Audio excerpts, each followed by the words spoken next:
নমস্কাৰ জনাই আজি মঞ্চত উপবিষ্ট নগাঁৱৰ সন্মানীয় মান্যবৰ বিধায়ক শ্ৰীযুত ৰূপক শৰ্মাদেৱ, মঞ্চত উপবিষ্ট নগাঁৱৰ এডিসি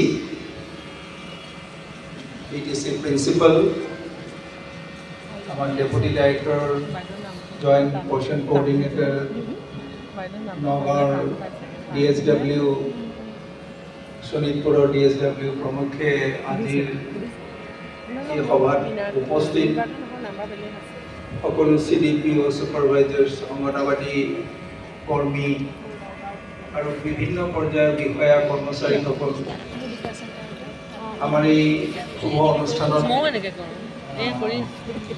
উপস্থিত হৈ আমাৰ এই সভাৰ সুস্থ বৃদ্ধি কৰাৰ কাৰণে মই সঞ্চালক হিচাপে প্ৰত্যেককে আন্তৰিক অভিনন্দন জ্ঞাপন কৰি মোৰ বক্তব্য আৰম্ভ কৰিছোঁ।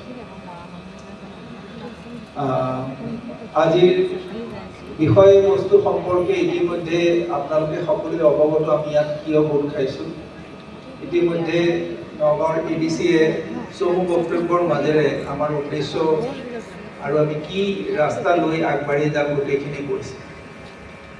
বিধায়ক মহোদয়ে ইতিমধ্যে মোক অলপ সময় দিছে যে আপুনি অলপ ক'ব। সাধাৰণতে মই কৈছোঁ যে আমি সদায় বিষয়াসকলে ৰাজনীতিবিদৰ কাৰণে সময় বেছি ৰাখোঁ। ইয়াত আজি ব্যতিক্ৰম পালোঁ, তেওঁৰ মহানুভৱতা মোক কৈছে আপুনি অলপ ক'ব। সাধাৰণতে আমি খুব বেছি ক'ব নোৱাৰোঁ, তথাপিও যিহেতু নিজৰ বিষয়বস্তু সেইখিনিৰ ওপৰত অলপ মই আলোকপাত কৰিম। প্ৰথমত আপোনালোকে বিভাগত থাকি এটা গৌৰৱ ল'ব পাৰে যে আমি যিটো প্ৰশিক্ষণ অসমত আৰম্ভ কৰিছোঁ, অংগনবাড়ীৰ ছমহীয়া প্ৰশিক্ষণ, যিসকলে 10+2 কোৱালিফাইড। এটা সময়ত বিভাগত আমি গমেই পোৱা নাছিলোঁ যে আমাৰ অংগনবাড়ীৰ শিক্ষা দীক্ষা কিমান। আজিৰ তাৰিখত আমাৰ লগত 60,000 অংগনবাড়ী কৰ্মী, 60,000 হেল্পাৰৰ ডেটাবেছত আমি দেখিলোঁ যে অংগনবাড়ী ৱাৰ্কাৰ মাষ্টাৰ ডিগ্ৰী LLBও আছে। তাৰপিছত দেখা গ'ল যে 9,000ৰ ওপৰত আমাৰ গ্ৰেজুৱেট এণ্ড এবাভ আছে। আৰু হায়াৰ ছেকেণ্ডেৰীটো আপোনালোক নিজেই প্ৰমাণ পাইছে। নগাঁৱতে আমি 1607 গৰাকী হায়াৰ ছেকেণ্ডেৰী আমি বাছি উলিয়াইছোঁ। তেতিয়াহ'লে অসমত আপোনালোকে কল্পনা কৰক, আমি যিটো কাম কৰিছোঁ ভাৰত চৰকাৰে বিশ্বাস কৰা নাই।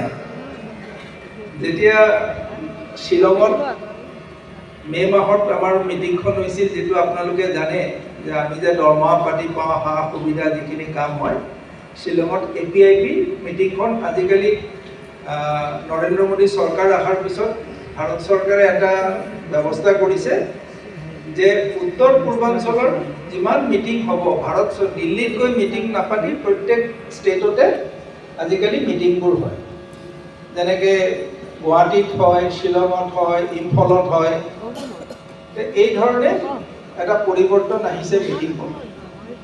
তাত যেতিয়া আমি ক'লোঁ যে আমি অসমে NEP 2020ৰ ওপৰত কাৰিকুলাম ৰেডি কৰিলোঁ আৰু তাৰ ভিত্তিত আমি ছমহীয়া ট্ৰেইনিং প্ৰগ্ৰেম এটা আমি অলৰেডি আৰম্ভ কৰিছোঁ আৰু আমি কাৰিকুলামখিনি লগত লৈ গৈছিলোঁ।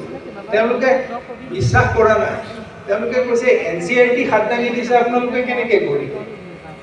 তেতিয়া আমি ক'লোঁ যে আমাৰ ইয়াত SCERT আৰু WCDৰ কলাবৰেশ্যনত তেওঁলোকে কাৰিকুলামটো আমাক সজাই দিলে। আমি NEP ভালকৈ ষ্টাডি কৰিছোঁ।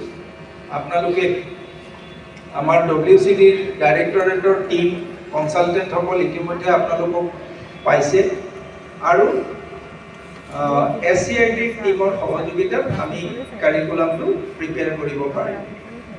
এইবাৰৰ এই কাৰিকুলাম যেতিয়া আমি গভৰ্ণমেণ্ট অফ ইণ্ডিয়াক প্ৰেছ কৰিছোঁ, তেওঁলোকে কৈছে সঁচাকৈ আপোনালোকে 6 মাহ ট্ৰেইনিং দিলেনে? ইমান পইচা ক'ত পালে? তেতিয়া ক'লোঁ আমাক অসম চৰকাৰে দিছে। সেইটো ভাৰত চৰকাৰে বিশ্বাস নকৰে, কাৰণ আমি প্ৰথম পৰ্যায়ত 4খন জিলাত কামৰূপ মেট্ৰ, কামৰূপ ৰুৰেল, গোৱালপাৰা আৰু মৰিগাঁও সম্বলিতে 4133 গৰাকী অংগনবাড়ী ৱাৰ্কাৰক ছমহীয়া ট্ৰেইনিং আমি কমপ্লিট কৰিলোঁ। এতিয়া তেওঁলোকে ইণ্টাৰ্ণশ্বিপ কৰি আছে। অহা 25 তাৰিখৰ ভিতৰত তেওঁলোকে চাৰ্টিফিকেটখিনি পাব। প্ৰথম অৱস্থাত যেতিয়া আমি আৰম্ভ কৰিছিলোঁ, মোৰ মনত খুব ভয় আৰু সন্দেহ আছিল যে ইমান ছমহীয়া ট্ৰেইনিং আমাৰ মানুহখিনিয়ে কৰিবনে নাই, নে বিৰক্ত হ'ব। যেতিয়া আমি ট্ৰেইনিং চেণ্টাৰবোৰ ভিজিট কৰা আৰম্ভ কৰিলোঁ, প্ৰথম পৰ্যায়ত আৰম্ভ কৰোঁতে চব চেণ্টাৰত আমি গৈছোঁ। যেতিয়া শেষৰ পৰ্যায়ত 5 মাহ 4 মাহ হ'বৰ হৈছে, যেতিয়া কৈছোঁ তেতিয়া সকলো কৰ্মী সহায়কে কৈছে, ছাৰ আৰু কেইটামান দিন বঢ়াই দিব নোৱাৰি নেকি? অদ্ভুত। মই ভয় খাই আছিলোঁ যে 6 মাহ ট্ৰেইনিং কৰাৰ পিছত ইমান জোৰ থাকিব নেকি, চবে চাগে হামিয়াই হিকটিয়াই দিন পাৰ কৰিব। তেতিয়া কৈছে নাই, আমাৰ মানে আৰু হ'লে ভাল আছিল, এনেকুৱা এটা আশা জাগিছে। এই যিটো পৰিৱৰ্তন, তাৰপিছত আমি তেওঁলোকে কিমানখিনি ভাল হৈছে বা বেয়া হৈছে এটা মূল্যায়ন লাগে। আমি মেট্ৰত সদায় ডাইৰেক্টৰেটৰ অফিচৰ আমি এটা নিয়ম কৰিলোঁ, অফিচ যাওঁতে এটা চেণ্টাৰ চাই।